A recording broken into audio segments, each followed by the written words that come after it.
As jy jou Bybel vanmôre het, jy kan hom vir my op twee plekke oopmaak.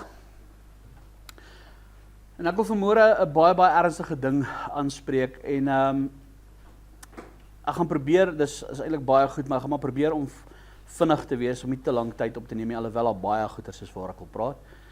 Wil ek dit maar probeer om so kort en kragtig as moontlik te kan doen. Maar dis 'n baie belangrike ding waar ek vanmôre wil praat. Jy kan vir my so lank jou Bybel oopmaak in 2 Tessalonisense 2, 2 Tessalonisense hoofstuk 2 en ook in 2 Petrus hoofstuk 3. 2 Tessalonisense 2 en ook in 2 Petrus hoofstuk 3. Nou, ek gaan nou nie hamer op 'n op 'n hore geryde donkie nie. Maar ek vind dit wel belangrik om vanmôre hieroor te praat en ek gaan nou vir julle verduidelik waaroor dit gaan. En ek wil dit eerstens vanmôre duidelik maak. Okay, ek wil dit duidelik maak vanmôre. Dit gaan nie vanmôre gaan ek nie praat oor 'n persoon en 'n individu nie. Okay? Dit gaan oor die nagevolg van 'n baie ernstige saak. Nou ons almal is bewus nou van wat die afgelope maand al plaasgevind het en veral die afgelope week en verlede week plaasgevind het, of in die week plaasgevind het, rondom die verkondiging van die wegraping en van al die dinge wat die plaasgevind het van die 23 September. Dit is sommer gesê, dit is al 'n hore geryde donkie. Mense is nou al afgesaag met hierdie ding. Maar waar ek vanmôre wil praat, is nie oor 'n persoon se, en ek gaan sommer reg gesê oor Dani Botha, en sommer nie net Dani alleen nie, sommer die res van die wêreld, 'n klomp van daai ouens in oorsee ook, se voorspellings en se valse profesie. Ek wil nie oor dit praat nie. Ek wil nie, dis nie eens van toepassing nie. Maar ongelukkig, en dis die realiteit van hierdie saak, die nadraai van hierdie ding is eintlik baie groter, baie ernstiger en baie gevaarliker as wat ons besef. Want die nagevolg van hierdie saak, wat is maklik vir 'n prediker wat vals gepraat het om terug te staan en sê, ag, sorry julle, maar die nagevolg daarvan is 'n probleem. Ek wil weer eens vanmôre sê, ek maak dit duidelik, en ek wil dit nie eers noem nie, maar julle hoef dit eers in die comments te sit nie. Ek stel nie belang in die predikers waaroor gepraat het nie. Niks my te doen nie. Okay? Hulle is verantwoordbaar teenoor die Here. Okay? Maar ongelukkig het dit wat gebeur het 'n lelike nadraai. Dat baie mense het seer gekry in die proses. Baie ongelowiges vandag maak 'n bespotting van die wegraping. En ek het bietjie gaan kyk en volgens statistiek is dat, en ek gee my uit wat ek nou hierso sê voor, dit is maar net volgens navorsing wat ek nou maar van ander ouens afgekry het, word daar gereken volgens statistieke, volgens, wat noem hulle hierdie goed, as hulle so meningspeilings, dat omtrent slegs 6% van die kerke wêreld nog glo in die wegraping.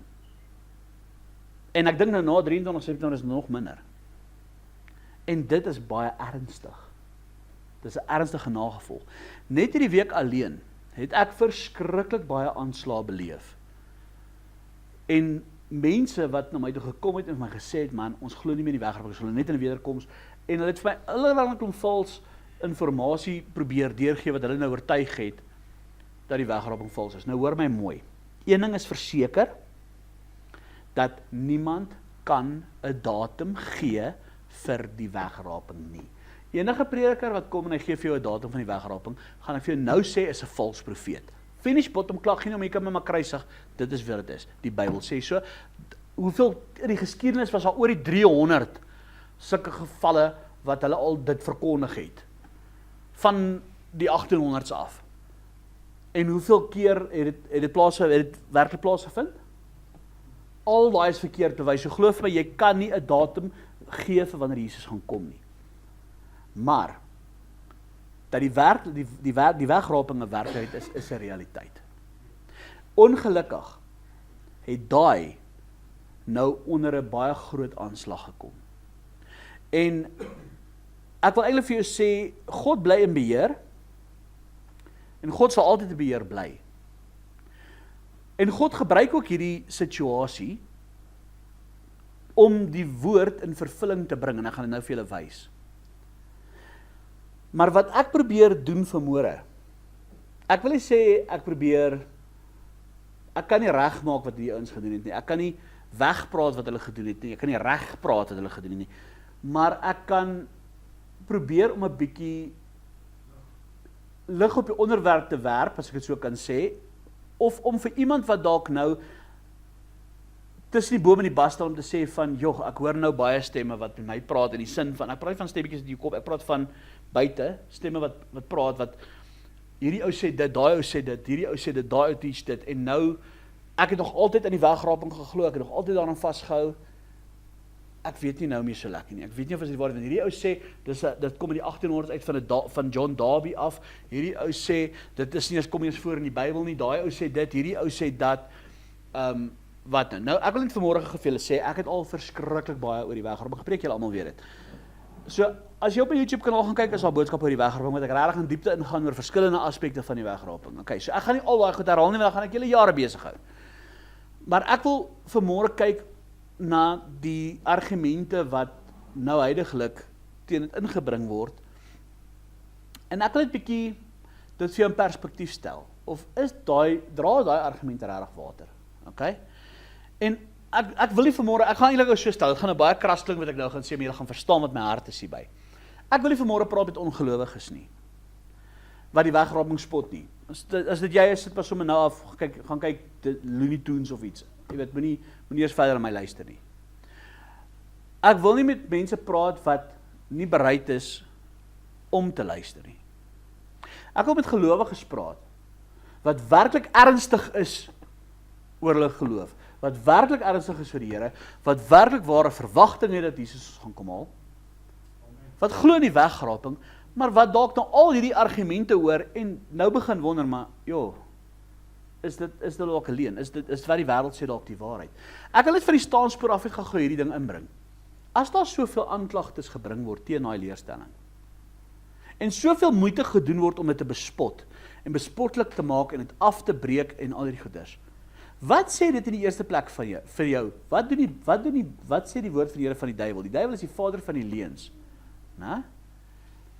As die duiwel so erg probeer om ek gaan nie so stel, as die wegraping 'n valsheid was, beloof jy die duiwel alles gedoen om dit te promoveer, om dit laat die hele kerk dit moet glo. Daar sou die spotters gewees het daaroor nie. Maak dit sin wat ek vir jou sê? Dink gaan nie logies daarin. Hoekom probeer hy alles in sy vermoë om die wegraping af te breek? Dink gou so daaraan. En weet jy wie gebruik hy? Die kerkewêreld. En hy bring sinnelose argumente daaruit. So, ek wil vanmôre dit vir jou sê, dat die duiwel gebruik hierdie situasie om die wegraping teaching af te breek, maar God gebruik ook hierdie situasie om profesie tot vervulling te bring. En ek gaan nou vir jou wys. En ek doen hierdie boodskap vanmôre vir diegene wat sê ek wil nie deel wees van hulle wat mislei is nie. Ek wil nie deel wees van die kring van die spotters nie. Ek wil nie deel wees van misinformasie nie. Ek wil nie deel wees van confusion nie. Ek glo in my hart Jesus gaan kom. Ek glo in die wegraping. Alhoewel ek nou baie aantuigings hoor daarteen, wil ek eintlik hierdie boodskap vanmôre doen om vir jou te help. Op wanneer, en glo my, dis nie van as nie, dis wanneer dit op jou pad gaan kom, jy hierdie goeders gaan hoor, jy gaan weet, okay, ek het al gehoor hiervan. Jy weet, okay, ek kan hierdie saak in perspektief benader, want ek weet, daar is nie die waarheid wat die ou sê nie. Maak dit sin wat ek vir julle probeer sê. So, in 2 Tessalonisense 2, en nou gaan ek vir julle wys hoe laat God profesie in vervulling tree. In 2 Tessalonisense 2, as jy hom gaan lees dan vanaf vers 1 af, die hele 2 Tessalonisense gaan basies daaroor. 1 Tessalonisense gaan waar Paulus beskryf van die wegraping, en hy beskryf van die koms van Jesus, en hy verduidelik vir hulle dat Jesus gaan kom, en van die wegraping in hoofstuk 4, En wat toe gebeur het, is toe daar 'n klomp vals predikers, net soos nou, ingekom en vir hulle gesê, man, onthou op daai stadium was die Jode onder Romeinse onderdrukking gewees. En vir hulle gesê, man, julle is reeds in die verdrukking. Die wegrabing het reeds, julle het gemis, julle is klaar in die verdrukking. Wat is een van die argumente wat vandag gebeur? Die wegrabing het al plaasgevind. Julle is al reeds in die verdrukking, dis al verby, die verdrukking, dis al vervul in 70 na Christus. Nou hoor jy mooi 'n gedeelte daarvan, ja. Die van die verdrukking van, ek gaan nou vir julle mooi in perspektief gaan sit.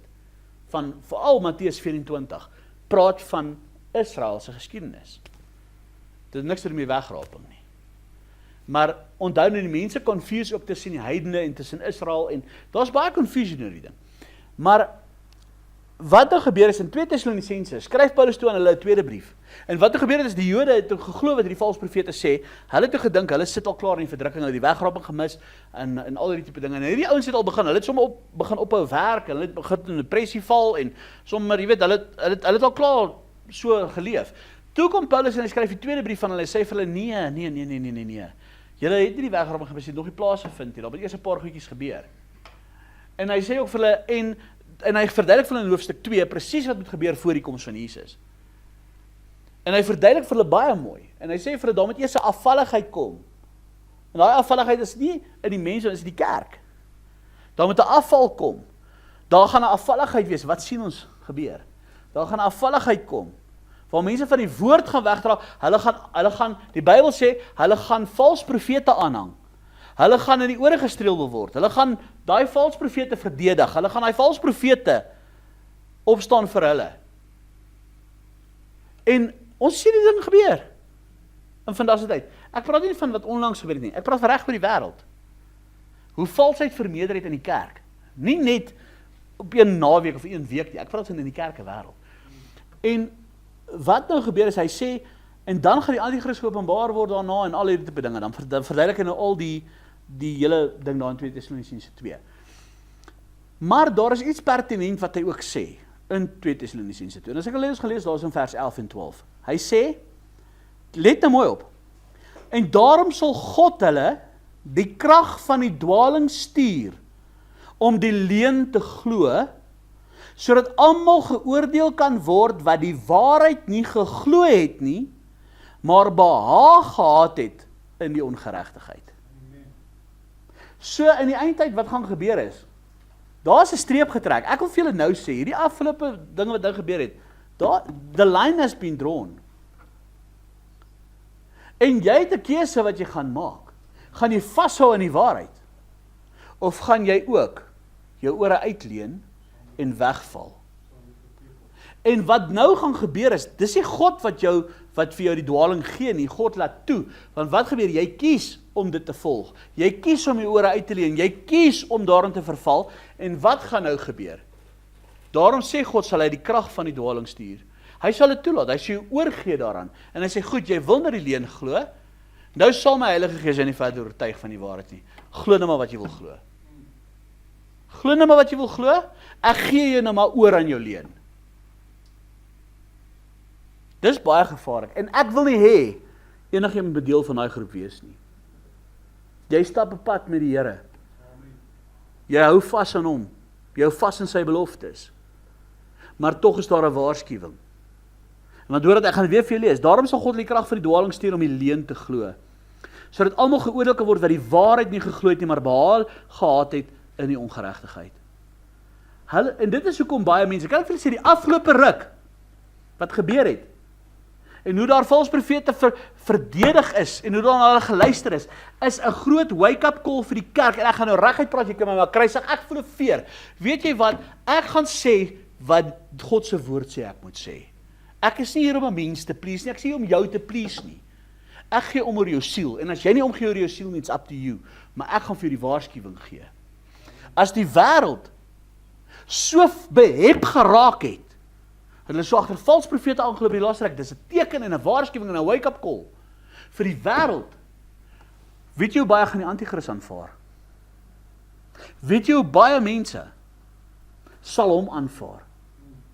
As jy so maklik 'n vals profeet kan aanvaar. En kan val vir vals profesie. En dan daarna, dan terugkom en omdraai en dan 'n spotter word, deel gaan sit in die kring met spotters, geen wonder, die wêreld gaan die anti-kris aanvaar nie. Dis baie gevaarlik wat ek vanmôre sê. Die kerk moet wakker skrik. God se woord is ons standaard, nie 'n gevoel of 'n idee of 'n perspektief oor 'n persoon nie. Jy kan maar vir my sê ek oordeel. Great, weet jy wat? Ek beoordeel volgens God se woord. Hoe moet jy met Jesus liefde gee? Jy het vergeet van Jesus met die sweep, né? Jy vergeet van Jesus wat vir die Fariseërs gesê het, julle adders, julle witgepluisterde grafte. Julle vergeet van Paulus wat gesê het, ek het hulle sommer aan die Satan oorgelewer. Julle vergeet van daai. Jy vergeet van Paulus wat sommer die manne uitgehaal het op die naam. Weet jy wat die woord sê in Judas? Daar is in vers 3, ons moet kragtig stry vir die geloof wat eenmaal aan die heiliges oorgelewer is. Jy moet nie toelaat dat enige iets jou van jou prys beroof nie, dat enige iets jou van God af wegvat nie. Nou hoor my mooi, ek wil nou net 'n stelling maak, en ek gaan hierdie stelling maak, because it's the truth. Jy word gered deur genade, deur geloof, nie uit jou werke nie. Dis 'n gawe van God, sê Efesiërs 5:8-9, sodat niemand 'n geskenk van God sodat niemand kan roem. Jy word gered deur geloof in Christus se volbringde werk aan die kruis, wat hy vir jou gedoen het. Die Here sê as jy jou sondes bely, hy is getrou en regverdig om jou te vergewe. Dis wat jou rem bepaal. Hy wil die seën in die lewe, hy wil die seën van God in die lewe nie. Julle vang dit, okay. Iemand het my nou gevra, so dit beteken as ek nie glo in die wegraping nie, is ek nou nie gered nie. Nee, dis nie wat ek sê nie. Dis glad nie wat ek sê nie. Jou redding word bepaal deur Jesus Christus. Maar die wegraping is 'n belofte van God wat ons gaan beskerm of gaan weerhou van God se toorn. Hoor jy wat ek sê? Ek wil eintlik vir jou sê, om so vir jou te sê, as jy glo in die wegraping, het jy geweet, as ons by die bruilof van die lam kom, net so by the way, vir die mense wat sê, Jesus gaan kom na die verdrukking of whatever, of daar is 'n wegraping, is dit 'n wederkoms, waar van die bruilof van die lam plaas? Want by die bruilof van die lam, gaan ons loon ontvang, gaan die krone ontvang. Dan, doen gou vir my die sommetjie, as jy gaan loon ontvang, jy gaan krone ontvang, ons gaan nie vir ewig in die hemel wees nie, hoor? Die Bybel sê ons gaan lewe op die nuwe hemel, nuwe aarde. Maar waar van die bruilof van die lam plaas? In die hemel. Hallo? So dit beteken ons moet een of ander tyd so intoe gaan. Net so van die staanspoor af. En een van die krone wat gegee gaan word, is hulle wie sy verskyning lief gehad het. Hulle wat hom verwag het. Wat die wegraping verwag het. So by the way. Okay. So ek kan eintlik by preek net hier stop. Maar, but wait, there's more. Ek gaan vir jou teach wat sê die Bybel vandag. Maar ek wil ook gaan kyk wat sê die kerkvaders, die vroeë kerkvaders. Ek wil gaan kyk wat sê die geskiedenis. Ek wil gaan kyk wat die vroeë kerk geglo. Ek wil nou al hierdie goed gaan kyk. En ek wil vir jou 'n bewys gee, moenie luister na leuns wat vir jou sê die wegraping is 'n leuen nie, want die wegraping is die waarheid. Want die wegraping kon nie die Bybel vir jou, kry vir jou 'n ander Bybel. Want daar is Bybels wat die wegraping uitvertaal het. Soos die nuwe vertaling, jy gaan hom in die 83 vertaling kry nie, hulle het hom uitvertaal. Want die Bybelskrywers het nie geglo in die wegraping nie. So by the way. Maar in elk geval. So ek wil vir jou nou sê, so as jy nie glo in die wegraping nie, jou saak. Maar ek wil vir jou sê wat wel daarin glo, wat ek sê, joh Genko, ek wil nie van my prys beroof word nie. Ek wil nie dit mis nie. Ek wil nie confused raak nie. En ek hoor al die argumente wat nou inkom, en al die spotters, en al die goed, en dit breek my af, want hoor my mooi, hulle saai saad, en die duiwel laat hy saad opkom, en dit saai twyfel, en basies wat ek vandag wil doen is, ek wil vir jou, dit wys, moenie twyfel nie, dit is die waarheid, dit is God se woord, okay? Nou skriflesing vanmôre is 2 Petrus hoofstuk 3, en onthou ek het dan gesê, God gebruik het om profesie tot vervulling te bring. Die eerste profesie wat God tot vervulling gaan bring, is hulle, wat die leuen gaan glo, wat die waarheid nie lief gehad het nie. So wat gaan hulle doen? Hulle gaan hierdie dinge verwerp, en hoor wat is een van die profesieë, wat gespot gaan word in die laaste tyd. En sê gou vir my, net nou hierdie afgelope ruk, as jy op TikTok gaan, as jy op Facebook gaan, as jy oral te gaan, jy gaan kyk video's, wat is die ding wat hulle die meeste spot die laaste ruk? Die wegraping. Hoor gou hierso. 2 Petrus 3, ons lees af vanaf vers 3. Dit moet julle veral weet. So, ek meen, hierdie is geskryf 2000 jaar terug. Dit moet julle veral weet dat daar aan die einde van die dae, gaan daar aan die einde van die dae wees? Wel, die Bybel sê dit. Dat daar aan die einde van die dae spotters sal kom, wat volgens hulle eie begeerlikhede wandel. Wow, stop gegee. Volgens hulle eie begeerlikhede. Hulle doen wat hulle glo, hulle sê wat hulle hoor wat hulle hoor, hulle stemmetjies, hulle sien visueel, hulle doen alles wat hulle wil. Mens nie God se woord nie. Hy gaan ver, hy sê, waar is die belofte van sy wederkoms? Waar is die wegraping, Julle sê Jesus kom, waar is hy? Julle hoor stemmetjies. Julle hoor basseintjies. Dis wat die spotters doen. Hulle het dieselfde attitude met ons. Nou hoor my mooi vandag, jy kan nie 'n datum koppel aan die wegraping nie. Ek sê dit weer. Maar die wegraping is 'n realiteit. En hy gaan verder, hy sê, waar is die belofte van sy wederkoms? Want vandat die vaders ontslawe bly alles soos dit was van die begin van die skepping af. Wat sê hulle? Raai wat? Dan gaan nie wegraping wees nie. Dinge gaan nie verander nie, dinge gaan nie beter gaan nie. Julle gaan nie ewe skielik weggevat word nie. Dit gaan aangaan soos wat dit aangaan. Het julle daai argumente al gehoor? Wel, hier sê die Bybel dit. Hy gaan verder, hy sê, want vandat die vaders ontslaap het, bly alles soos dit was van die begin van die skepping af, want moetswillig vergeet hulle. So hulle is moetswillig. Wat is moetswillig? Dumb on purpose. Dom aspres. Dus, daar sê 'n beter woord daarvoor nie. Hy sê, want moetswillig vergeet hulle, dat daar van lank af hemele was, en 'n aarde wat uit water en deur water ontstaan het deur die woord van God, waardeur die toenmalige wêreld met wateroorstroming vergaan het, maar die teenswoordige hemel en die aarde is deur dieselfde woord as 'n skat weggelê en word vir die vuur bewaar teen die dag van die oordeel en die verderf van die goddelose mense. Het ons nou iets geleer van dat God se oordeel gaan kom oor hulle wat die leuen geglo het? En ons lees in Openbaring van die oordeel van God wat oor die goddeloses gaan kom. Ons lees hoe hy die paarskip gaan trap. Ons lees van al daai dinge wat gaan gebeur. Nou wat is die wegraping? Die wegraping is die belofte van God dat hy gesê het, ek red julle van die toren, dat julle nie daardeur hoef te gaan nie.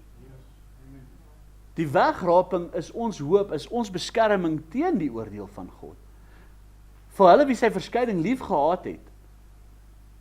Vir die kind van God wat weergebore gees en vol bloed gewas is. Nie in 'n oomblik gaan in desperaatheid gaan vinnig gedoop is en gaan 'n paar sommer oor 'n foon gesê is jy's nou gered nie. Vir hulle wie gewas is in die bloed van die lam. Julle hoor wat ek vir julle probeer sê. As jy gaan kyk na die 10 maagde, 5 was wys, 5 was dwaas. Die 5 wyse maagde het olie in hulle lampe gehad. Hulle het nie die horlosie opgehou nie. Toe die bruidegom tel om te kom. Hulle het rustig aan die slaap geraak. Hulle was rustig. Hulle het geweet hulle het genoeg olie. En toe die bassein blaas en die bruidegom kom, het hulle opgestaan en gereed gemaak en het saam met hom gegaan om hom te ontmoet. Dit het hulle nie gepla wanneer hy kom nie. Hulle het geweet hy gaan kom. Maar die 5 dwaases het vinnig opgespring. Hey, die Here gaan kom. Hy gaan kom. Ons moet iets doen. Ons moet iets doen. Wat kan ek doen? Ons gaan vanaand deurnag bid. Wie kan my doop? Ek moet gou gedoop wees. Wie kan dit? Wat sê die Bybel? Toe die bruidegom kom, was hulle so besig met daai goed. Hulle het hom gemis. Jy sien, die bruid wag in gereedheid. Sy spring nie skielik op en maak in desperaatheid reg nie. Dis 'n hoop waarin ons vashou. Net soos Thomas, waar die Here vir Thomas gesê het, salig is hy wie glo maar nie gesien het nie. Hy het vir Thomas gesê, Thomas, jy het aan my gevat, jy glo omdat jy my gesien het, omdat jy jou vingers in my wonde gesteek het. Maar salig is hy wat glo en nie gesien het nie. Jy wat vashou in die hoop. Wat is geloof? Geloof is 'n vaste vertroue op die dinge wat ek hoop en 'n bewys van die dinge wat ek nie sien nie. Hy gaan verder, hy sê, vers 8, maar laat hierdie een ding julle nie ontgaan nie, geliefdes, dat een dag by die Here soos 1000 jaar en so 1000 jaar soos een dag, stop dit gedag. God is nie in tyd nie. Hy werk nie op menslike tyd nie. Hy werk nie op ons kalendertjies nie. Hy werk nie op daai kalendertjie of op daai kalendertjie nie. God is nie in tyd nie, hy is nie in menslike tyd nie, hy is in 'n ewigheid. Weet jy wat ek vir jou sê? Hou op datums voorspel. God werk nie op ons kalenders nie. Hy werk nie op ons feesdae en feestyd. Presies wat ek die vorige keer gesê het, met die fees van die trompette. Die fees van die trompette, die vervulling daarvan gebeur in die 1000 jaar vrederyk. Dis vir die Jode gegee. Die wegraping was aan die heidene gegee. Aan hulle wie geloof, uit die heidene nasies tot geloof gekom het in Christus Jesus, asook aan van die Jode wat op bekering gekom het, maar die beginsel is, die tyd van die heidene. Hou op om daar kalenders te wil navolg en allerhande datumpies te wil bepaal en goedjies. Dis hoekom mense verward raak. Bly by die woord van die Here. As Jesus gesê het, niemand weet nie, dan glo ek hom. Dan gaan hy verder. Kyk wat sê hy, vers 9. Hoor nou hier. Die Here vertraag nie die belofte soos sommige dit vertraging ag nie. Maar hy is lankmoedig oor ons, hy wil nie hê dat sommige moet vergaan nie, maar dat almal tot bekering moet kom. Weet jy wat, ek wil vir jou sê, wees dankbaar, Jesus het nog gekom, want as ek kyk na die toestand van die wêreld vandag, en van die Christene vandag, is ek baie dankbaar, Jesus het nie gekom die 23ste nie. Dit klink lelik wat ek sê, maar hoor nou wat ek sê, van die meerderheid was nie gereed vir hom nie. Die Christene doen nie evangelisasie werk nie, gaan wen nie siele nie, gaan verkondig nie die evangelie nie, mense raak betrokke in valsheid en afvalligheid en allerlei leuns en storieetjies, en juis hulle wat het verkondig het, is juis hulle wat nie gereed was nie. Onthou, die 10 maagde. Dis 'n wandeling in Christus. Dis 'n geloof, dis 'n vertroue, dis 'n lewenswyse. Of jy's bereid of jy is nie. Hoor jy wat ek vir jou sê? Dan sê hy, vers 10, maar die dag van die Here sal kom soos 'n dief in die nag, waar die hemel het gedruis sal verbygaan, die elemente sal brand en vergaan, die aarde en die werke wat daarop is sal verbrand. Terwyl al daardie dinge dan vergaan, hoedanig moet julle nie wees in heilige wandel en godsvrug nie. Hy probeer eintlik vir ons sê, daar gaan 'n dag van die Here kom. En God gaan sy oordeel uitgiet op hierdie aarde. En as jy dit wil vermy, jy moet op bekering kom. Jy moet jou hart en jou lewe vir Jesus gee. Jy moet jou lewe radikaal verander. Nie uit jou eie werk, jy word gered deur genade. Maar jy moet in Christus kom. Dan gaan hy verder, hy sê, terwyl al hierdie dinge dan vergaan, hoedanig moet julle nie wees in heilige wandel en godsvrug nie. Dit is 'n wandeling. Dis nie 'n get out of jail free kaartjie nie. Julle wat die koms van die dag van God verwag en verhaas, waardeur die hemel en die vuur sal vergaan, die elemente sal brand en versmelt, maar ons verwag volgens sy belofte nuwe hemel en 'n nuwe aarde waarin geregtigheid woon. Daarom geliefdes, terwyl julle hierdie dinge aan verwag, beywer julle dat julle vlekkeloos en onberispelik voor hom bevind mag word in vrede. En ag die lankmoedigheid van ons Here as saligheid, soos ons geliefde broeder Paulus ook met die wysheid van hom gegee is aan julle geskryf het. Net soos in al die briewe, hy spreek daarin oor hierdie dinge, waarvan sommige swaar is om te verstaan, wat die ongeleerde en onvaste mense verdraai, net soos die ander skrifte tot hulle eie verderf. Wow! So hy sê, hulle verdraai wat Paulus gesê het, hulle verdraai wat hy geglo het, tot hulle eie verderf. Wat sê hy eintlik? Hulle maak dit bespotlik. Kan jy sien, hierdie is gevaarlik wat hy hier sê. Dis hoekom ek sê, God is besig om selfs hierdie situasie te gebruik om profesie tot vervulling te bring.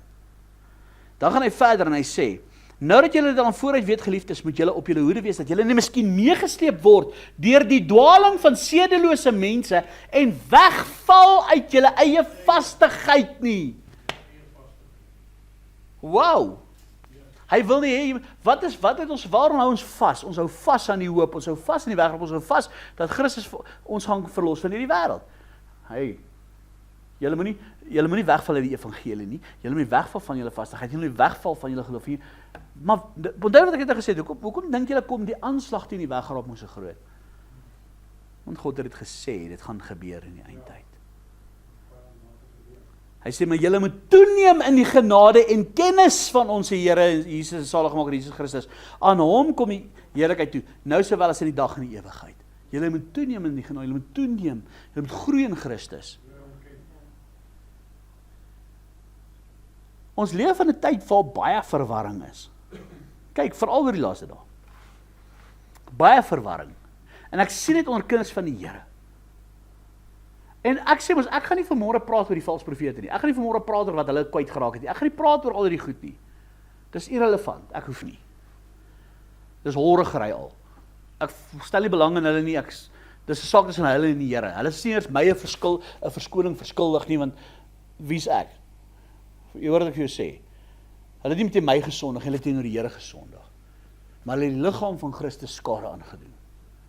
Daar's skadeberokken, hulle het 'n deur oopgemaak sodat die vyand kan aanval. Maar nou wil ek ook sê, God is nog steeds in beheer van hierdie situasie, want God gebruik hierdie situasie om profesie tot vervulling te bring.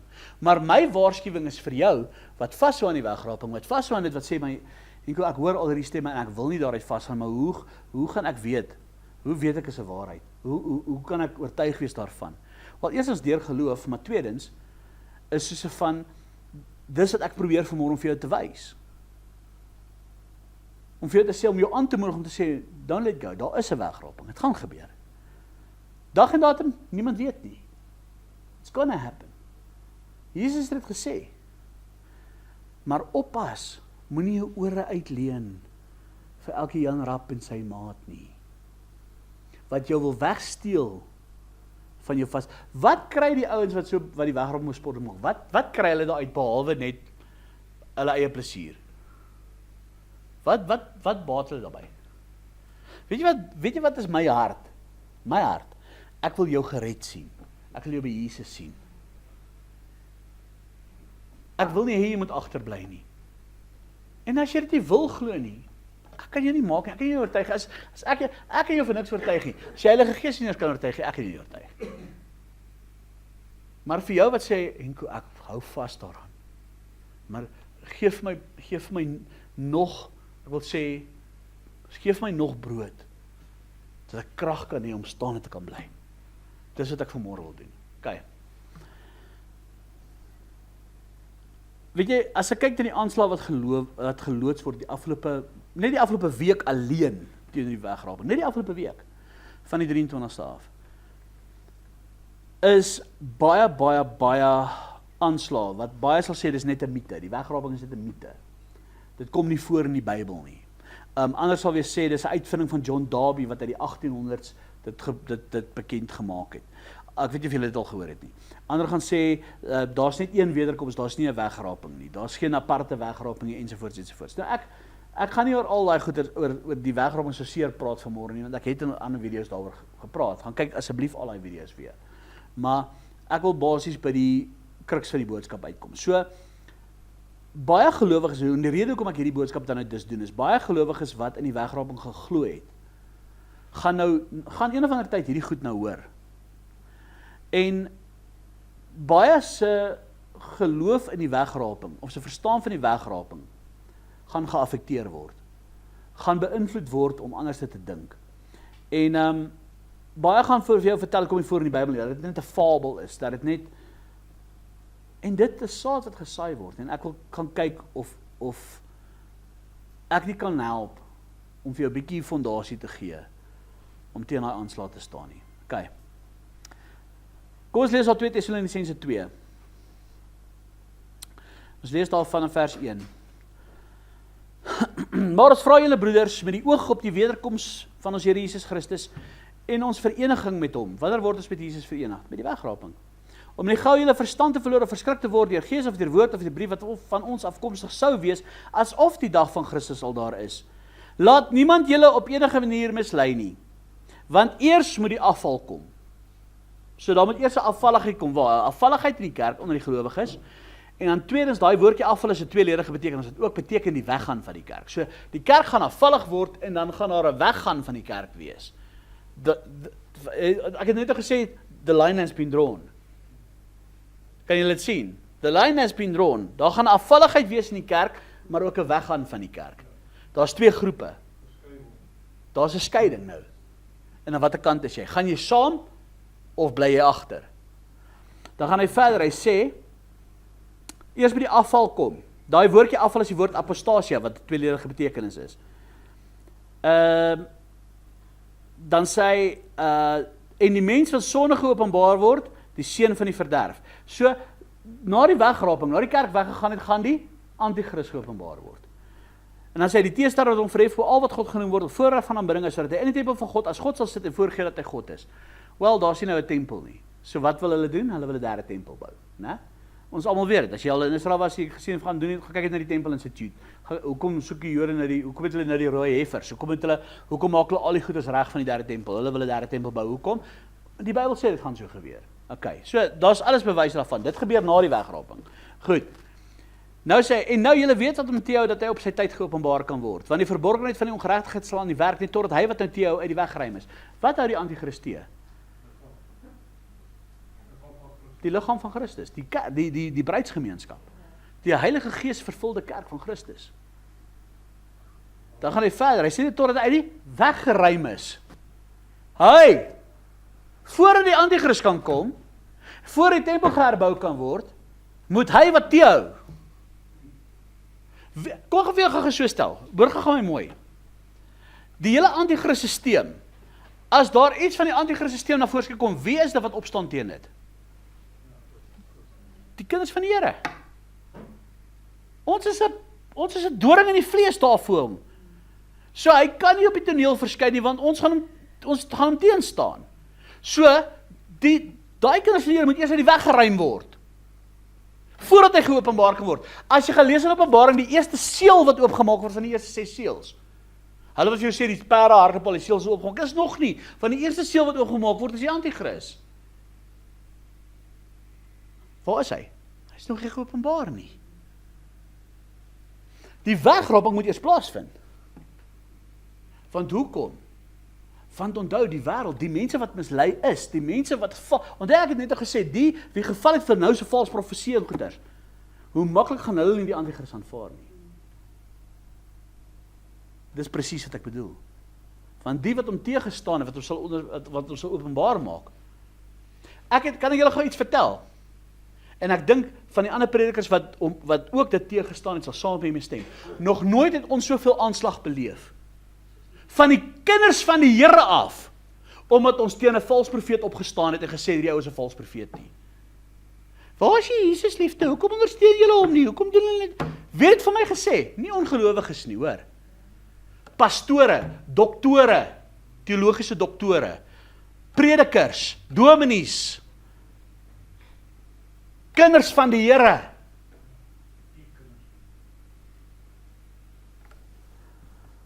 Die kerk is siek.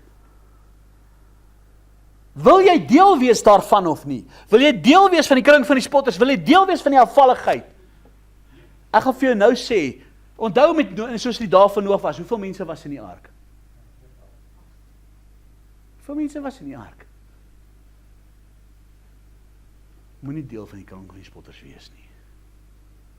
Hoor vandag wat ek vir jou sê. The line has been drawn. Hierdie was 'n openlike, was duidelik as jy nou kom 'n afvalligheid in die kerk, en dan gaan hulle weggaan van die kerk kom. Daar's 'n split.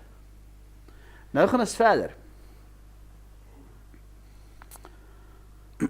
En dan kom hy in vers 10, een van ons skriftelings wat ons vroeër gelees het. Hy sê daar in vers 10, met allerlei verleiding die ongeregtigheid en die wat verlore gaan, omdat hulle die liefde tot die waarheid nie aangeneem het om gered te word nie. Daarom sal God hulle die krag van die dwaling stuur om die leuen te glo, sodat almal geoordeel kan word wat die waarheid nie geglo het nie, maar behaal gehad het in die ongeregtigheid. En dan sê hy daar so vers 13, maar ons moet God altyd oor julle dank, broeders, wat deur die Here bemin word. Het God julle van die begin af verkies het tot saligheid en heiligmaking in die gees en die geloof en waarheid, waartoe hy julle geroep het deur ons evangelie om die heerlikheid van ons Here Jesus te verkry. So dan, broeders, staan vas en hou julle aan die voorskrifte wat julle geleer is, of deur 'n woord of deur 'n brief van ons. En mag ons Here Jesus Christus self, ons God en Vader, wat ons lief gehad het, 'n ewige troos en goeie hoop in ons genade gegee het, julle harte vertroos, julle versterk in alle goeie woorde en werke. So hy sê vir jou, hou vas. Hou vas. Nou, Ek gaan so 'n bietjie kyk na die aanslag teen die wegraping. Ek wil vanmôre kyk wat die vraag is wat mense sê nie. Ek wil eerstens, my heel eerste punt, en ek kan eintlik daai die punt eintlik my preek stop, maar ek gaan nie. Ek wil heel eers gaan kyk. Kom ons gaan kyk, wie verwag ons om terug te kom? Jesus. So wat het Jesus self? Nie Enko, nie 'n pastorie, nie Paulus nie, nie Pietie nie, nie Petrus nie, nie Judas nie, wat het Jesus self gesê? Is Jesus 'n leienaar? Is Jesus 'n leienaar? Sal hy lieg? Sal Jesus lieg? Sal hy vir jou 'n leuen vertel? Obviously nie.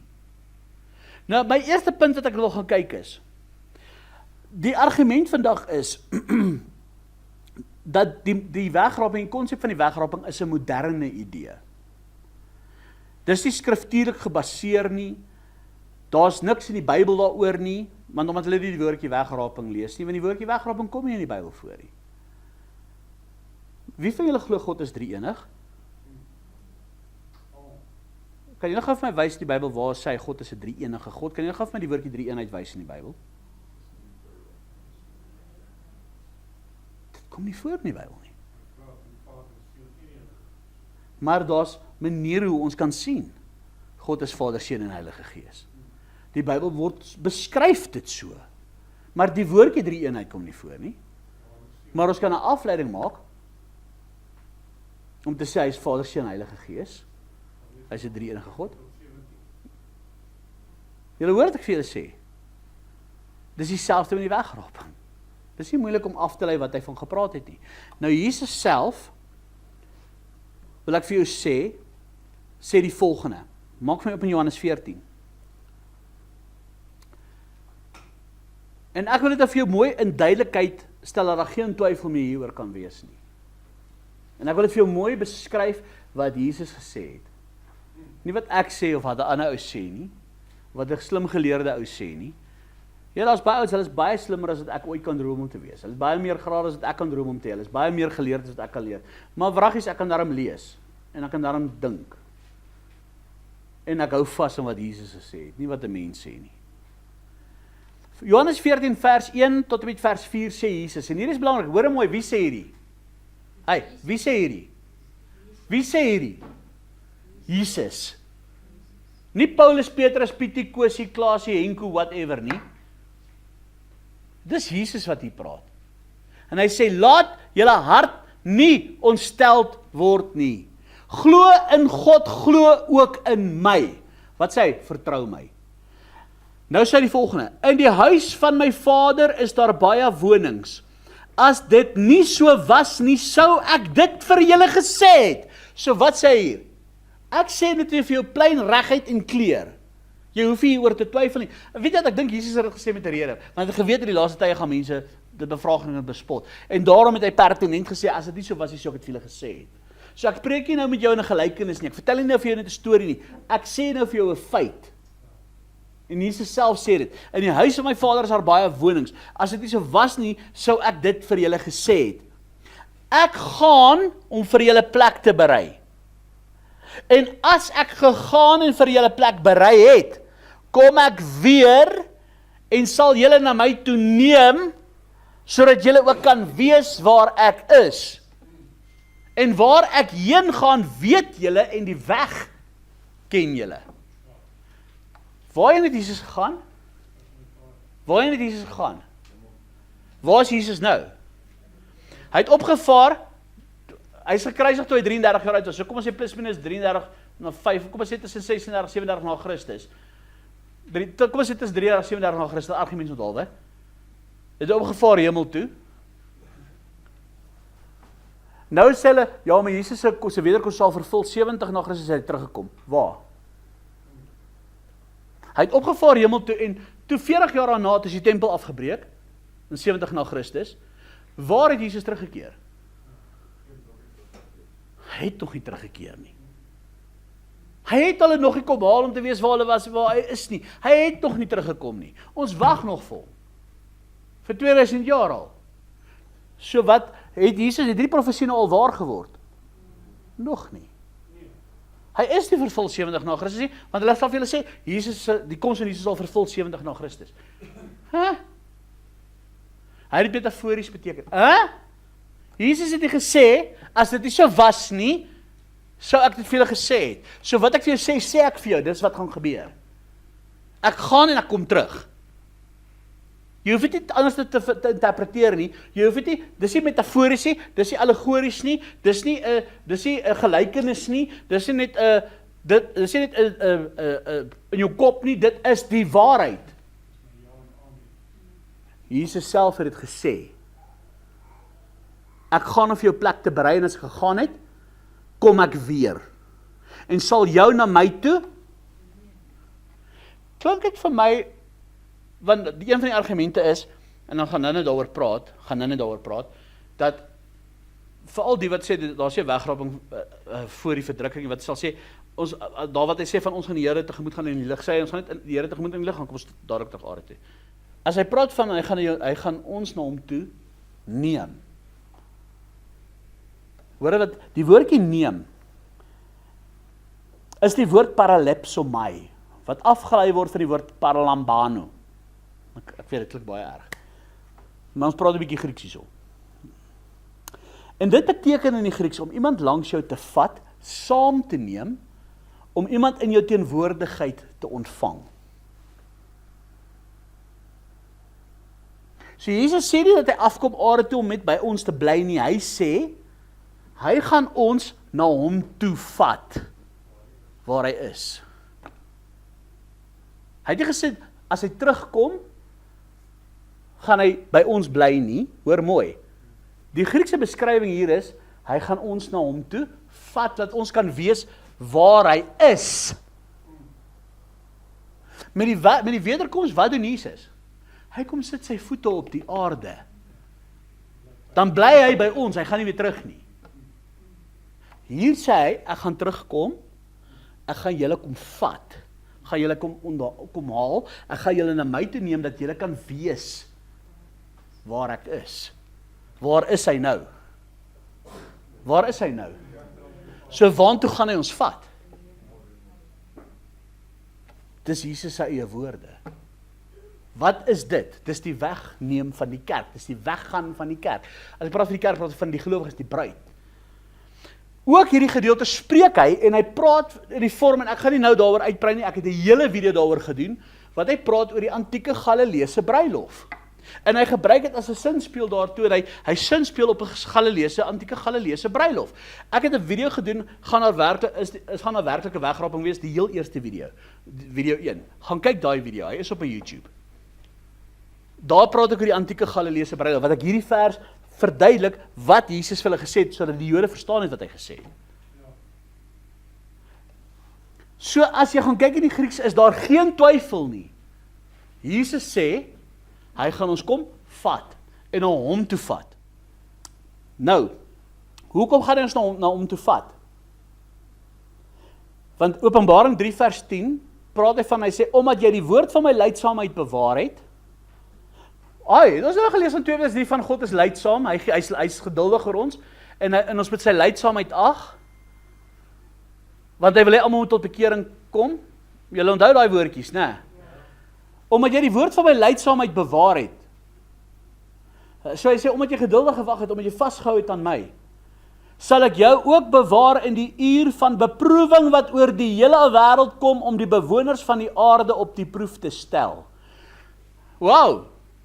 So omdat jy vasgehou het tot my koms, omdat jy vasgehou het, dat jy jou moet kom haal, ek sal jou in bewaring hou, oor daai uur van beproewing wat oor die aarde gaan kom, gaan ek jou bewaar. Jy gaan by my wees. Wat is dit anders as wat die wegraping beskryf? Die weggaan van die gelowiges. Hy gaan verder, Lukas 21 vers 36. Lukas 21 vers 36, dan praat hy daar in Lukas 21 oor die verdrukking. En dan sê hy die volgende woorde, en hierdie vers het hulle verander in die nuwe vertaling Bybel. Dis ook as jy die 83 vertaling of die nuwe lewende verkrachting, ek bedoel vertaling lees, wil ek vir jou sê, kryf jou aan 'n Bybel. Want as jy hom gaan lees wat hy sê die volgende, in Lukas 21 vers 36, en ek gaan dit ook vir jou verduidelik, waak dan en bid altyd deur, sodat jy waardig geag mag word, so ek moet vashou aan iets, om al hierdie dinge wat kom, wat is dit? Daai verdrukking, te ontvlug, en voor die seun van die mens te staan. Nou die woordjie ontvlug, ekfigo, in die Grieks, beteken wegvat, wegrap, wegneem. Ek moet dit vermy, ek moet nie daarmee te doen nie, ek moet totally vermy. Weet jy dat sê in die nuwe vertaling Bybel, die 83, waak dan, dat ons waardig mag wees om alles wat kom, behoue deur te kom. Hy sê met deur die groot verdrukking gaan. Maar weet julle wat is interessant van daai woordjie ekfigo daar in Lukas 21 vers 36? Oralste in die Nuwe Testament, in die nuwe vertaling, waar daai woord voorkom, het hulle hom reg oor vertaal. Wat hy beteken vir my, ek moet dit vir my, ek moet niks daarmee te doen nie. Behalwe hier waar Jesus praat oor die wegraping. Het hulle hom doelbewus verander met behoue deurgaan. Hoe gesoete vertaalfoutjie is dit, as hulle hom die hele Bybel reg vertaal het, maar net in hierdie een plek verkeerd vertaal het. Is dit 'n vertalingsfoutjie? Wil jy vir jouself weet jy wat die woordjie beteken nie? Dis doelbewus gedoen om die wegraping uit te skryf. Die nuwe vertalers het nie in die wegraping geglo nie.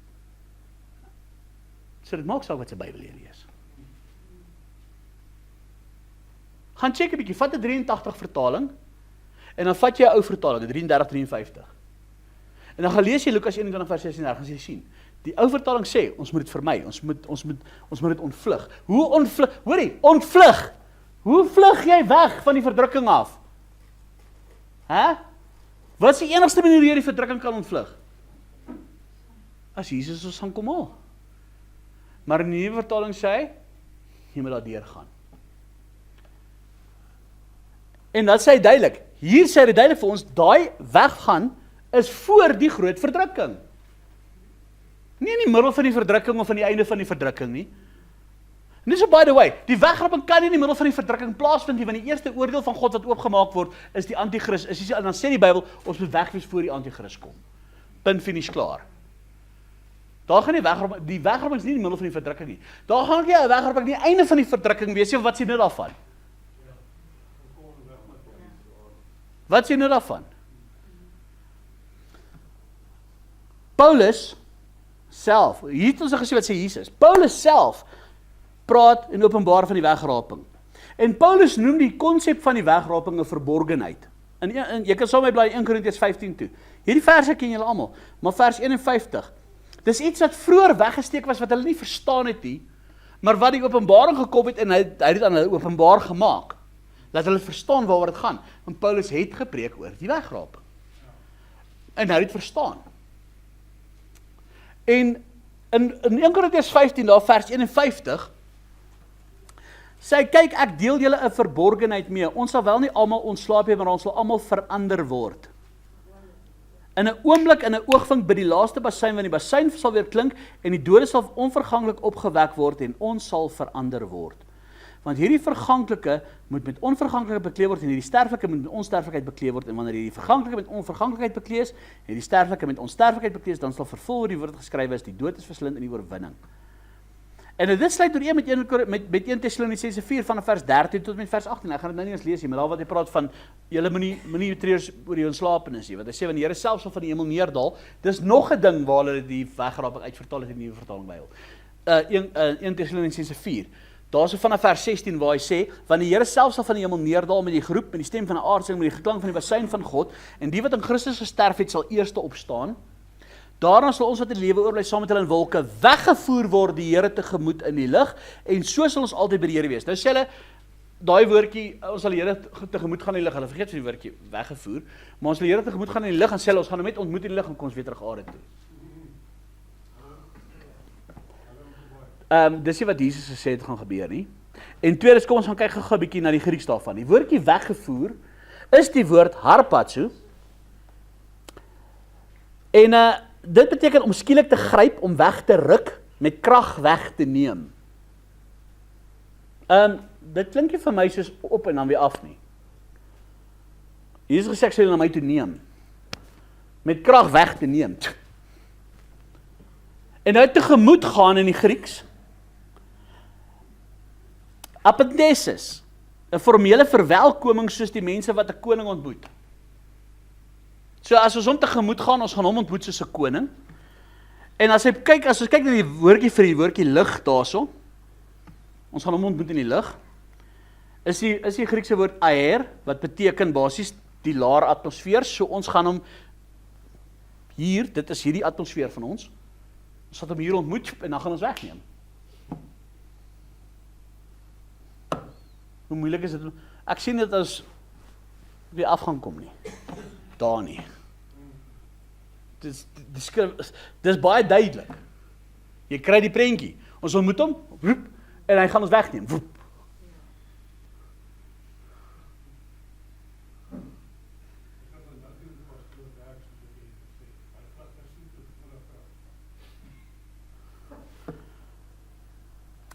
In Tessalonisense 1 vers 10. Eintlik vanaf vers 9, wat hy praat van Jesus gaan ons verlos van die toorn wat gaan kom. Hy sê daar vir 1 Tessalonisense 1 vers 9, want hulle vertel self aangaande ons watter ingang ons by hulle gehad het, en toe julle van die afgode bekeer het tot God, om die lewende en die wragtige God te dien, en sy seun uit die hemele te verwag, wat hy uit die dode opgewek het, Jesus wat ons van die toekomstige toorn verlos. God se toorn gaan uitgegiet word, en hy verlos ons daarvan. Ons gaan nie deur die toorn gaan nie. Enige wat jy sê, ons moet deur die groot verdrukking gaan, lees jou Bybel, bid elke dag en jy sal groei, groei, groei. Verwaarloos jou Bybel, vergeet om te bid. Luister na valse profete, vergeet om te bid. Jy sal val, val, val. Ek moet met die kleuterskool deesdae praat, lyk dit my.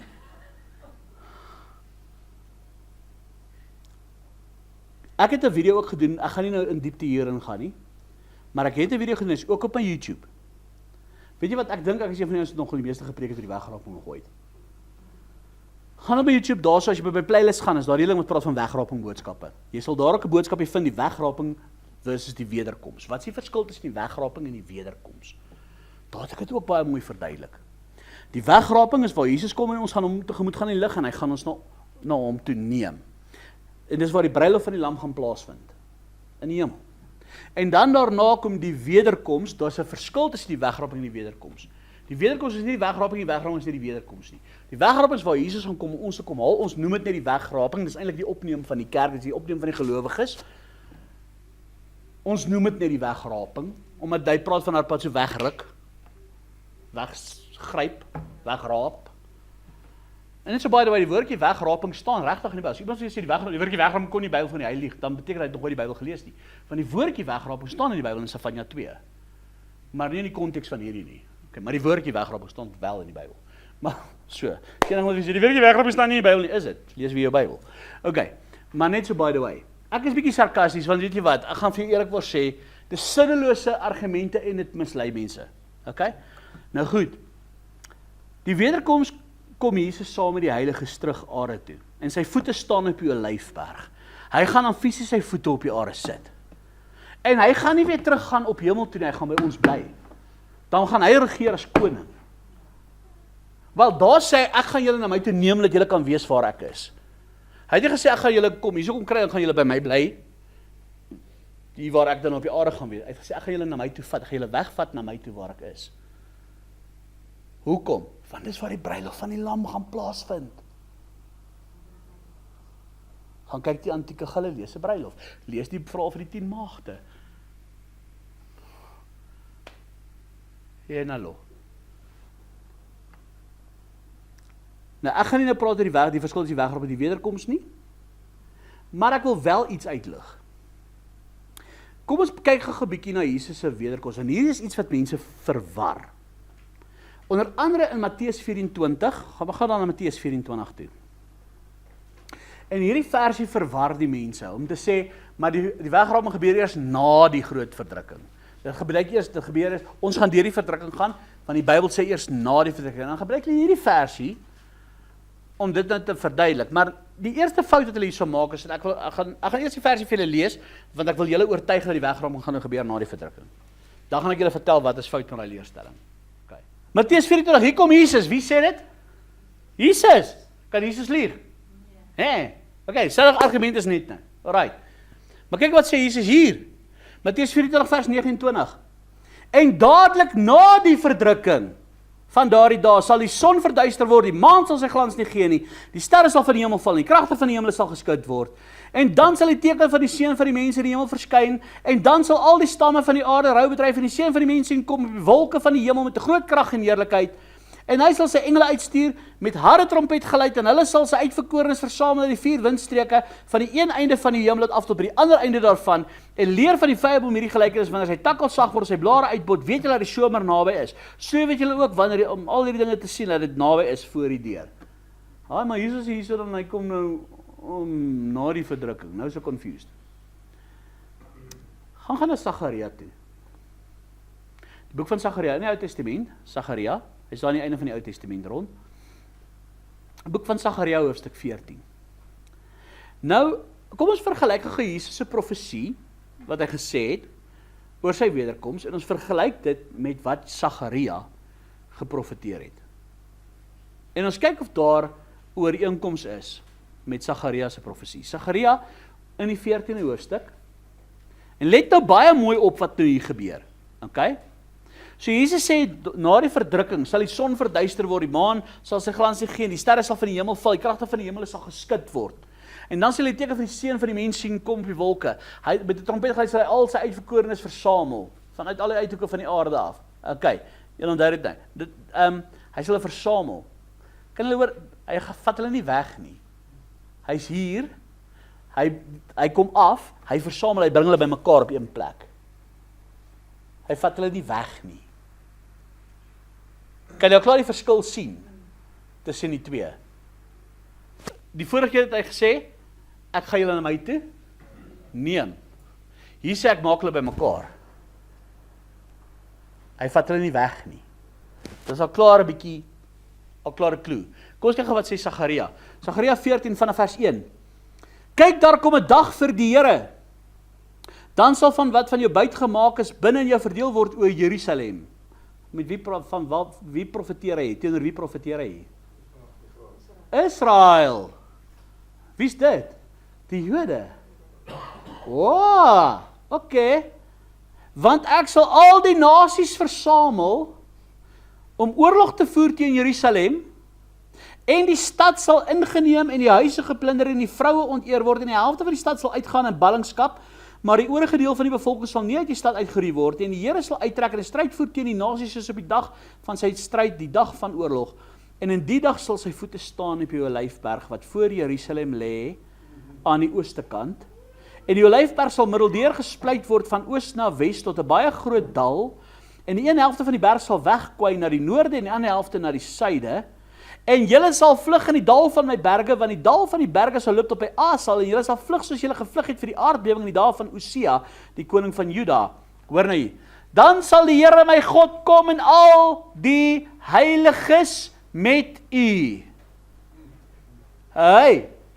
Dan sal die Here kom met al die heiliges met hom.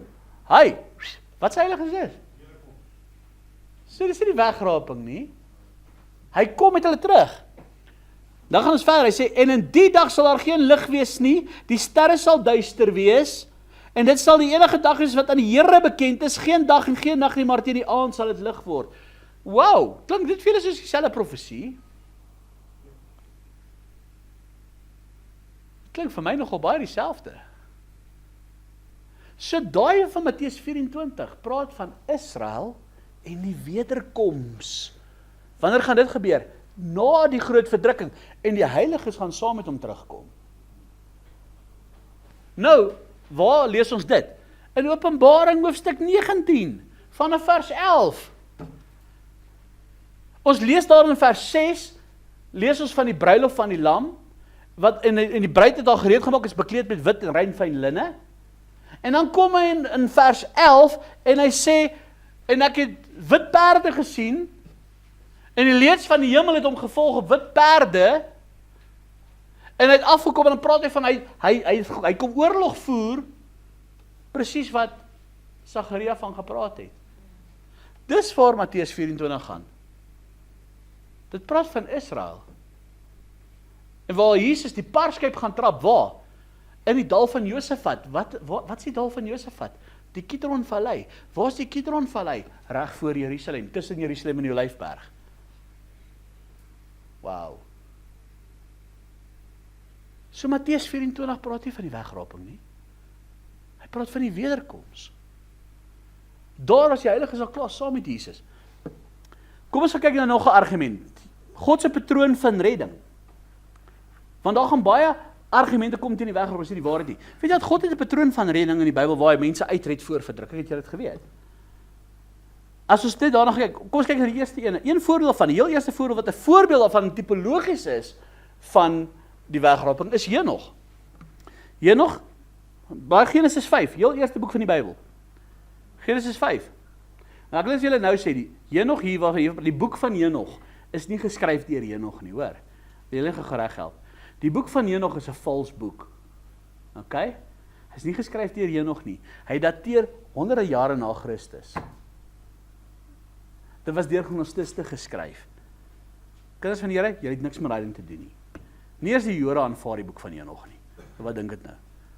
Dan wil kinders van die Here nou goed gaan karring. Hy was nooit deel van die Bybel nie, hy is nie uitgehaal uit die Bybel uit nie. Hy het niks te doen met die Bybel nie. Ek sal eendag 'n hele reeks doen oor die boek van Henog. En enige prediker wat vir jou wil preek in die boek van Henog uit, sê ek ook nou vir jou is 'n vals prediker. Ek gee nie om wie hy is nie. Die boek van Henog is nie God se woord nie. Henog het dit in aangeval geskryf, weet jy wat, hoor gee, dis nie in Genesis, waar jy nou dit lees, nee. Genesis 5, dis nog voor die vloed. Hoor gou mooi. Genesis 5 vers 24, en Henog het met God gewandel, en hy was daar nie meer nie, want God het hom weggeneem. Nog voor die vloed, het Henog met God gewandel, en God het hom weggeneem. En dan waar het hy dan die boek van Henog geskryf? Oor alles wat gebeur het. As hy voor dit weg is. Ek vra net,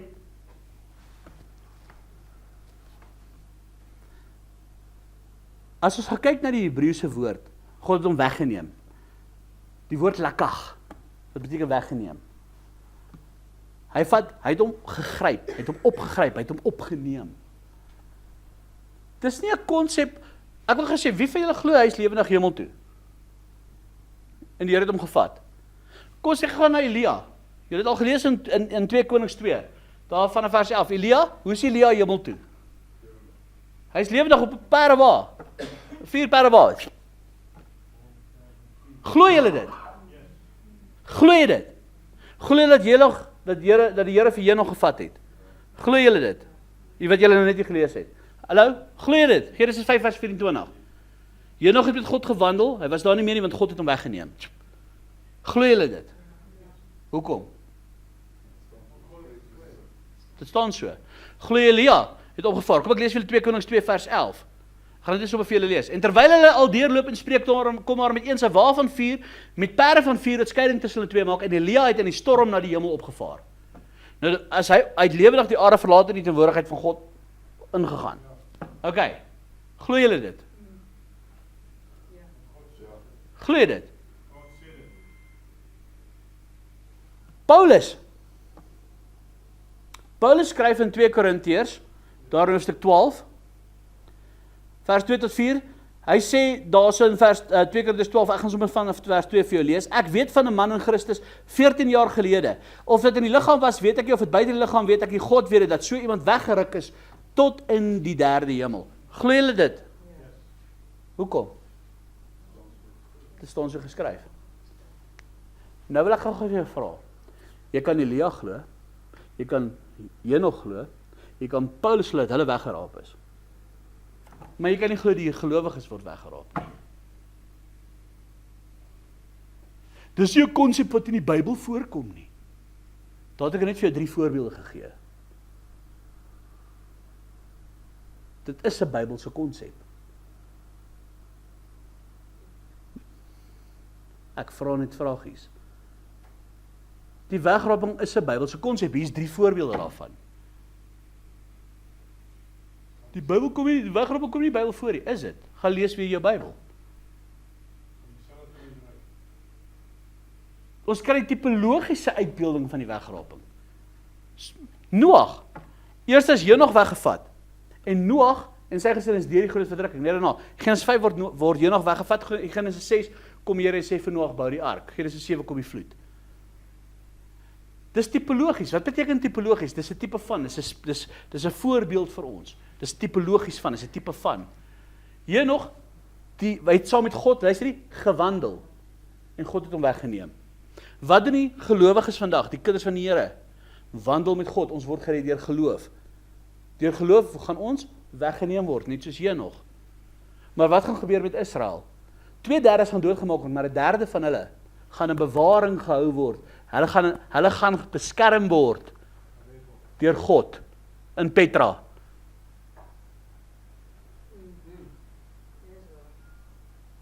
Dis tipologies van Noag, selfde konsep.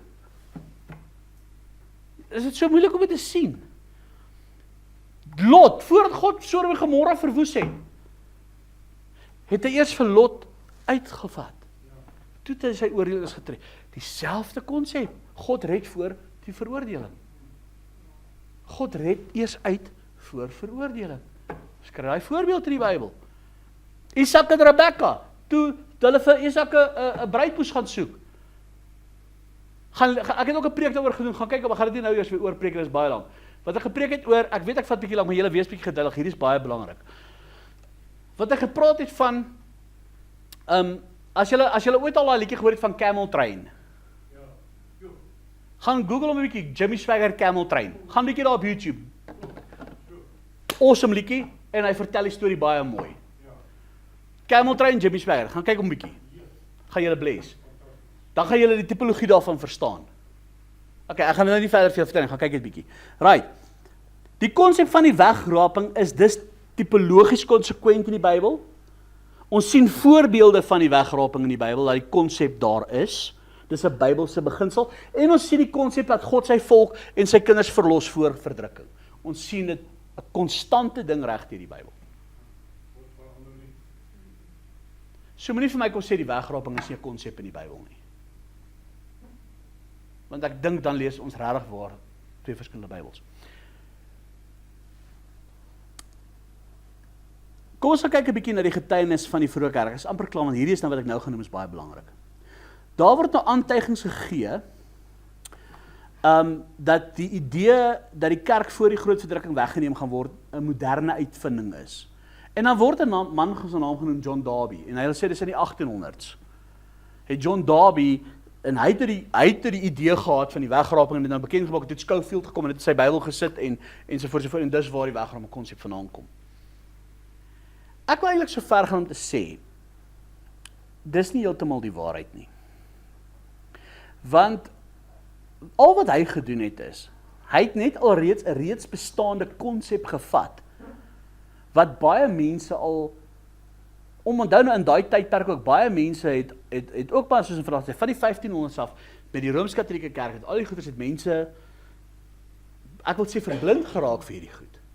En al wat Darby gedoen het, is hy het maar net 'n bestaande konsep, idee gehad wat daar was, en dit net weer uitgelig.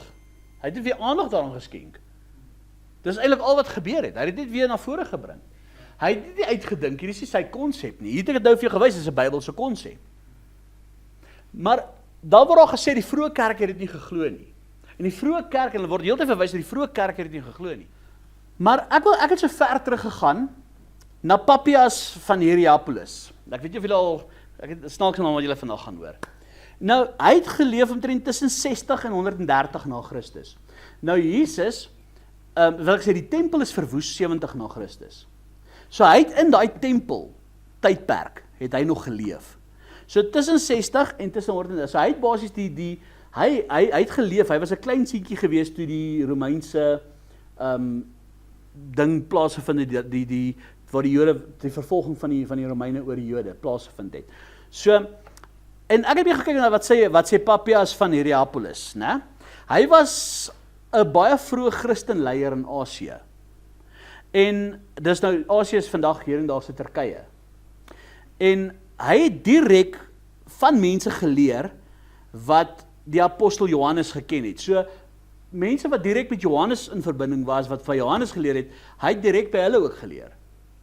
Jy verstaan, so wat ek sê, as jy nou vat, Johannes het gesterf 90 na Christus. So, hulle wat by Johannes geleer het, was ook, so hulle het dit oorgedra ook aan hom. So, kan jy sien, daar is 'n direkte lyn wat deurgaan. Dis nie net hier jy, want net nie uitval nie. En wat het hy geteach? Hy het geskryf, nou sy geskrifte is actually verlore, sy totale geskrifte is actually verlore vandag, maar hy het fragmente deur dit gekry. Nou, as jy gaan kyk in die 4de eeu, het Eusebius van hierdie fragmente in bewaring gehou, van sy geskrifte. En hy het onder andere geskryf, dat in die laaste dae, en die hoop van die kerk, wat die oordeel wat gaan kom, om van daai oordeel gered te word. So, hier kry ons van die vroegste geskrifte af, waar die idee was, tussen 60 en 130 na Christus, waar het geteach was, deur volgelinge van Johannes, selfs wat Openbaring geskryf het, en die boek van Johannes, en 1 Johannes, 2 Johannes en 3 Johannes, dat die kerk, die gelowiges, uitgevat gaan word, weggevat gaan word, voor daar 'n verdrukking gaan plaasvind. So dit is van die vroegste bewyse wat hulle kon gekry het.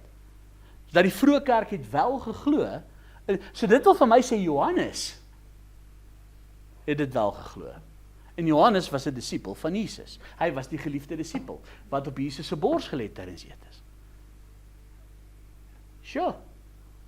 Dis nie 'n nuwe konsep wat deur Dawie uitgedink is in die 1800s nie. Hier praat ek van 2000 jaar terug. Dan gaan kyk ons na byvoorbeeld die Didagai. Gaan snaakse name vandag gebruik. Wat dateer omtrent 100 na Christus. Wat is die Didagai? Dit is die lering van die 12 apostels.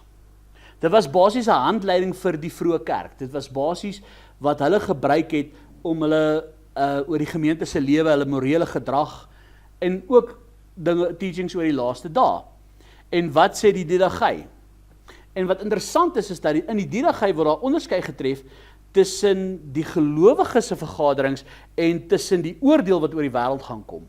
Daar word 'n skeiding gemaak om te sê, maar hulle is nie deel van daai oordeel nie. So selfs die vroeë kerk het geglo dat hulle verlos gaan wees, hulle gaan nie deel wees van daai oordeel nie.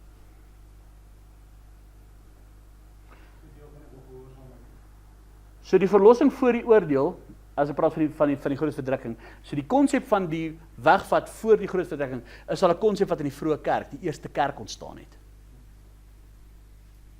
Dit is nie net 'n hierlangse idee nie. Kyk ons na Irenaeus van Lyon. Irenaeus van Lyon was tussen 130 na 202 na Christus. So dis nou 'n bietjie verder as die ander man, né? So 130 na 202 na Christus. Wie was hy? Irenaeus was 'n biskop van Lyon in Frankryk. En hy was 'n disipel van Polycarpus. Dan weet ons so baie weird name hierdie. Maar wat op sy beurt weer deur Johannes geonderrig is direk. So Johannes, kan jy daai lyn sien, het vir Polycarpus geonderrig en Polycarpus was weer Irenaeus se onderwyser gewees. En wat het hy geteach? Hy het geskryf in sy boek, hy het 'n boek geskryf Against Heresies, so hy het teen hierdie false teachers geskryf. En hy het geskryf onder andere, wanneer die kerk skielik weggevoer word, sal daar 'n groot verdrukking wees soos nog nooit tevore nie. Hoe duidelik wil jy dit hê? 130 na Christus. Onthou nou Christus is gekruisig, wat ek gesê het, onthou tussen 33 tussen 37 na Christus, daai tydperk, plus minus. Almal sê 33 na Christus, maar debatteerbaar. Maar en dan die tempel is verwoes 70 na Christus. So basies 70 jaar na die tempel verwoes was, is daar al bewyse dat hy het geglo in 'n wegraping. Dan gaan hy verder. Kom ons gaan verder. Cyprianus van Carthago. Cyprianus van Carthago. Hy het geleef 200 na 258 na Christus. So hier gaan ons 'n bietjie op in die geskiedenis, bietjie nader aan ons nou. 200 dis omtrent nou hoe lank? Dis omtrent 1800 jaar terug. Né? Ek het julle al 2000, ons het daarom al so 'n bietjie gevorder, ons is nou 200 jaar verder, ons is 1800 jaar terug. Nee. Daarby het in die 1800s is die wegraping verkondig. Wel, ek vat jou 2000 jaar terug. OK. Right. Wie was hy? Wie is Cyprianus van Carthago? Hy was 'n biskop en 'n martelaar in Noord-Afrika. En hy het ook 'n ding geskryf on the mortality. Dit is 'n boek wat hy geskryf het. En hy het wat skryf hy? Hy sê ons sal nie deur die groot verdrukking gaan nie. Ons word gou weggevoer om die dinge wat kom te ontvlug. 1800 jaar terug. Dis wat hulle geglo het. Waarom is hy geloofwaardig? Want hy het 'n groot invloed op die kerk se struktuur en morele leer gehad in die 3de eeu. Hy het 'n groot rol gespeel in die kerk se moraliteit in die 3de eeu na Christus. En hy is juis een wat teen die valshede en teen die goedes gespreek het. Daar kry ons bewyse daarvan. Nou hierdie ek sal altyd met hierdie ou se naam. Om sy naam uit te spreek is my altyd 'n storie. Victorinus van Petal. Victorinus van Petal. Hy het geleef in 304 na Christus. Hy was een van die eerste Christelike Bybelkommentators in Europa, in Italië en sover. So he was one of the first Bible commentaries, the expositors. As ons praat van iemand wat 'n Bybelkommentaar geskryf het. En hy het geskryf in kommentaar op Openbaring. En hy het beskryf hoe die kerk weggeruk gaan word voor die oordeele. So selfs 300 na Christus. Het die eerste expositor van die Bybel, wat eerste studie Bybel basies geskryf het, wat die Bybel, wat oor Openbaring geskryf het geskryf dat die kerk gaan weggaan voor die groot verdrukking. En dit was in 'n tyd geskryf waar daar baie vals leringe was en snaakse goeters. En hy het hulle reg gewys. Nou kyk ons nog 'n man, dis 'n bietjie verder op. Nou gaan ek gaan nou nie verder as 500 jaar na Christus gaan nie, want dan raak dit 'n bietjie verregaande. As jy verstaan wat ek bedoel, dan ek dink julle kry die prentjie. Ek het nou ver terug gegaan. Ek wil net genoeg bewys want ek noem nie met een geskrifie nie. Ek gee nou deur die eeue nou vir jou bewys hiervan. Sedu Ephraim, hy het geleef in die 4de eeu, 4de, 5de eeu. So dis 400, 500 na Christus. Hy was 'n Syriese skrywer en 'n prediker gewees, né? En hy het baie geskryf oor die laaste dae prediking. Hy het baie gepreek oor die laaste dae en die eindtyd en so aan. En wat het hy geskryf? Dat hy het so gesê, al die heiliges en die uitverkorenes van God sal voor die verdrukking weggevoer word, sodat hulle nie die verwoesting aanskou wat oor die wêreld gaan nie. So, waarom is hy geloofwaardig? Want sy geskrifte was wyd bekend in die Oosterse kerk. Hy was wyd aanvaar gewees. En dis 500 jaar na Christus. So ek wil eintlik, as ek kan opsom, wil ek eintlik sê, hierdie kerkvaders het ek nog gestrek van die 1ste eeu tot in die 5de eeu. Ek het letterlik gepraat oor 500 jaar tydperk van Jesus af tot 500 jaar later in die vroeë kerk. Kan ons sien dat daar was so van hulle gewees wat 'n direkte verbinding met Johannes gehad het. So as hulle van Johannes af geleer het, wat het Johannes geglo? Dan het hy geglo in die wegraping. So wat wil dit vir ons sê van, as ons dan gaan lees dan Paulus en Petrus, almal se teachings. As ons gaan aflei Johannes het dit geglo, dan moes hulle dit ook geglo het. Nie waar nie? So die konsep van die wegraping is nie. Dit was deel van die vroeë kerk. Dit was hulle hoop en hulle belydenis. Dit was nie iets wat hulle net in die 1800s gepreek het om mense bang te maak om hulle vinnig tot bekering te bring nie. Paulus self het dit geskryf. 2000 jaar terug. Het hy dit geskryf. Tussen 50 en 60 na Christus. Het hy Tessalonisense geskryf. En hy het gesê dat die Here self sal van die hemel neerdaal met die geklank met die groep van die aardsengele, met die geklank van die basun van God. En die wat in Christus gesterf het, sal eers opstaan, daarna sal ons wat in die lewe oorbly saam met hulle in wolke weggevoer word. Die Here tegemoet in die lig. Wat het hy geglo? Wat het hy geglo? Ons kan dit self sien as ons kyk in die latere geskiedenis, wat ons kan terugtreis na Johannes toe. Ek wil vir jou sê, die wêreld mag lag, daar mag spotters wees wat sê die wegraping is 'n mite. Daar mag spotters wees wat sê dat dit gaan nie gebeur nie.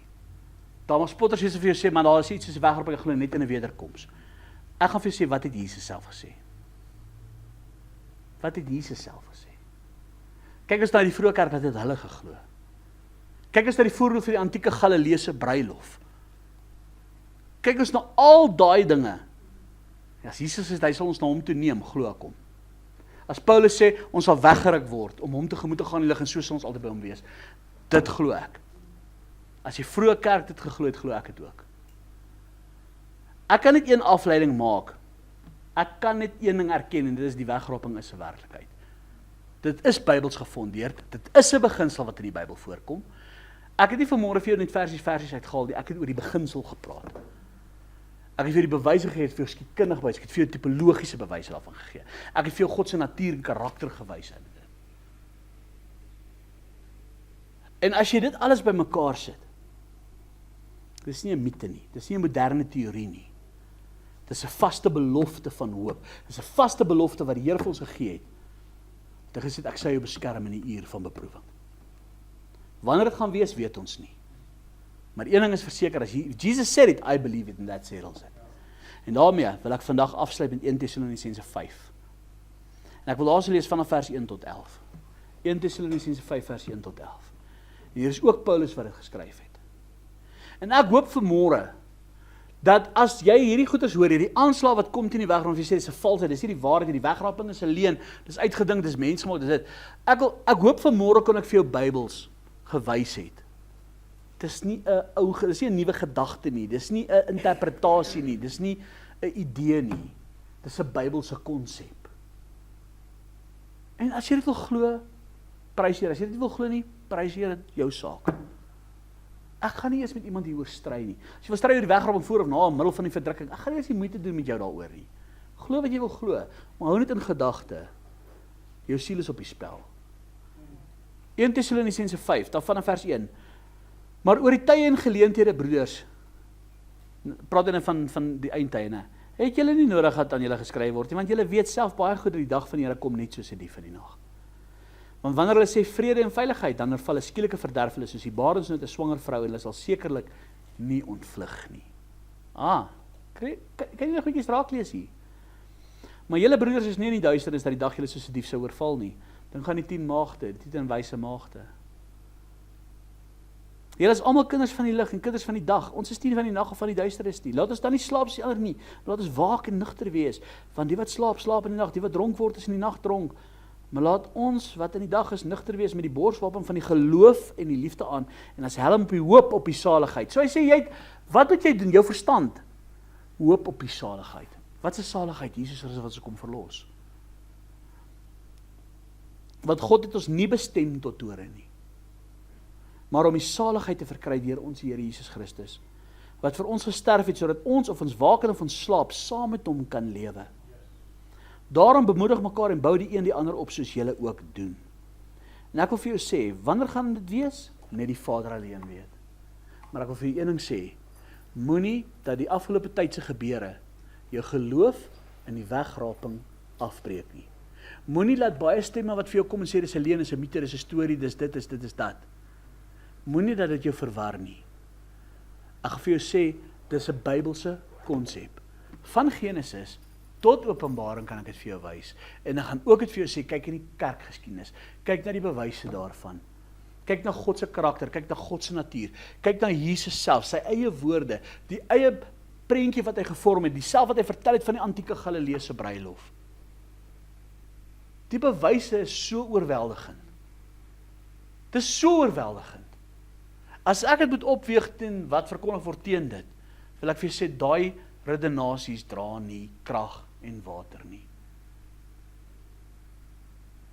Hou jy vas aan jou pand, bewaar jou pand. Stry kragtig vir die geloof wat eenmal aan die heiliges oorgelewer is. Hou vas aan dit. En maak nie saak wat die wêreld sê nie. Ons gaan nie beangs word nie. Ons gaan nie bekommerd word nie. Ons gaan nie bevrees word nie, want ons is nie in die dag, ons is nie in die nag nie, ons is in die dag. Ons verwag die bruidegom enige dag. Kan Jesus vandag kom? Kan hy nou kom? Kan Kan hy môre kom? Kan hy volgende week kom? Kan hy volgende jaar kom? Kan hy oor 100 jaar kom? Ek gee nie om nie. Hoekom? Want ek is gereed vir hom, ek wag vir hom. Laat jou lamp vol olie wees. Optel my om te kom, dat wanneer hy kom, jy kan opstaan en saam met hom gaan. Oppas, dat jy nie onkant gevang word, dat jy probeer om skielik reg te maak nie, so wat nou onlangs gebeur het nie. Nee, ek wil vir jou sê, ek bid, en hoor my hart, ek bid dat die mense wat wel tot bekering gekom het nou, in hierdie tyd, dat hulle bekering sal hou. Ek bid, dat die hand van die Here oor hulle sal wees. Ek bid dat hulle sal groei nie, ek bid dat hulle nie sal terugval nie. Ek dank die Here, dat hy reguit slaan met 'n kromstok, dat hy wel mense kon bereik het in hierdie tyd. Ek meen, as jy kyk na my, hy het my in die bediening geplaas, en wragtig hy kan reguit slaan met 'n kromstok. Maar, al wat ek vir jou sê is net, hou jy net vas, en ek wil vir die mense sê ook, wat nou dalk onnigter is, wat dalk nou jou hart vir die Here gegee het, jy is onnigter, jy is die mekaar, jy weet nie, ek wil vir jou sê, hou net vas. Moenie laat die wêreld van die prys beloof nie. Daar het tog wel goed uit dit uitgekom, want God is nog steeds in beheer.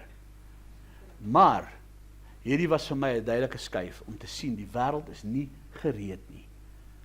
En wanneer die antichrist na vore gaan kom, gaan die wêreld val as die vals profeet. En dis 'n wekroep vir die kerk om te sê, wake up. Hou op om mense aan te hang. Hou op om mense te verafgod. Hou op om jou fokus op 'n mens te plaas. Weet jy wat? Mense kan jou laat val. Mense gaan jou teleurstel. Mense kan verkeerd optree. En hoor vir my vandag baie mooi. Daar is slegs een fondasie vir jou. Dis jou fundament. Dis jou fundament. Jesus Christus en hom as gekruisigde. Amen. Ons lê daar. Vader, baie dankie vanmôre vir hierdie woord, Here. En ek wil bid dat hierdie woord tot harte sal spreek.